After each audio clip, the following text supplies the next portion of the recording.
এলাকায় মুখ দেখাইতে পারি না। এলাকার ধন্যবাদ মাননীয় সদস্য। আমাকে এখন বেঁধে রাখবে মাননীয় স্পিকার। আমি ভিক্ষা চাই এই সংসদের কাছে।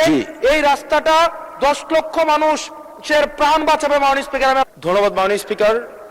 আপনি এখন যে মুহূর্তে আমাকে অনুমতি দিয়েছেন কথা বলার জন্য, ঠিক সেই মুহূর্তে আমার দেবিদ্বারে 3 জন তরতাজা মানুষ কিছুক্ষণ আগে মৃত্যুবরণ করেছে এবং তাদের এখন জানাজার প্রস্তুতি নিচ্ছে।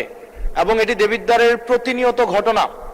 বাংলাদেশে কোনো সড়ক নেই, বিভাগীয় শহরের 2টা বিভাগীয় শহরকে যুক্ত করেছে, কিন্তু সেই রাস্তার প্রশস্ত হচ্ছে মাত্র 18 ফিট।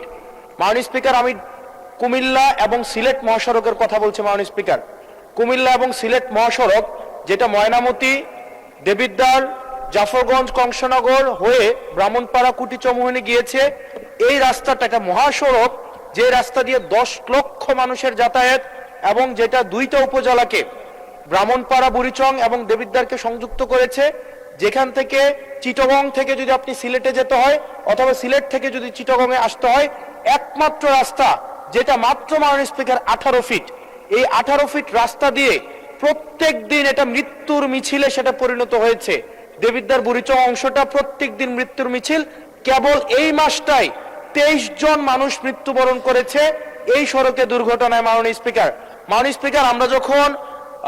আমরা যখন মন্ত্রীদের মহোদয় বা প্রশাসনের সাথে কথা বলি, এটা হচ্ছে এক ধরনের প্রশাসনিক জটিলতায় আজকে দীর্ঘ 10-12 বছর এখানে কোনো ধরনের কাজ হচ্ছে না। আমি আপনার দৃষ্টি আকর্ষণ করছি, আপনার মধ্য দিয়ে মন্ত্রী মহোদয় নিশ্চিত করবেন কি কবের মধ্যে এই মৃত্যুর মিছিল থামবে এবং এই মহাসড়ককে, এটা লাইন অফ ক্রেডিটের আন্ডারে 6 লেনে হওয়ার কথা থাকলেও এটা মাত্র 18 ফিট হয়ে আছে। মাননীয় স্পিকার, এটা আমি এলাকায় মুখ দেখাইতে পারি না। এলাকার ধন্যবাদ মাননীয় সদস্য। আমাকে এখন বেঁধে রাখবে মাননীয় স্পিকার। আপনার মাধ্যমে মন্ত্রী মহোদয়কে যদি আপনি একটা রুলিং দিতেন এই বিষয়ে যেন উনি যথাযথভাবে ব্যবস্থা নেয়। আমি ভিক্ষা চাই এই সংসদের কাছে। এই রাস্তাটা 10 লক্ষ মানুষের প্রাণ বাঁচাবে মাননীয় স্পিকার। আমি আপনাদের কাছে ভিক্ষা চাই এই রাস্তাটাকে প্রশস্তকরণের জন্য দ্রুত এটার আপনারা ব্যবস্থা নেবেন মাননীয় স্পিকার। ধন্যবাদ মাননীয় সদস্য।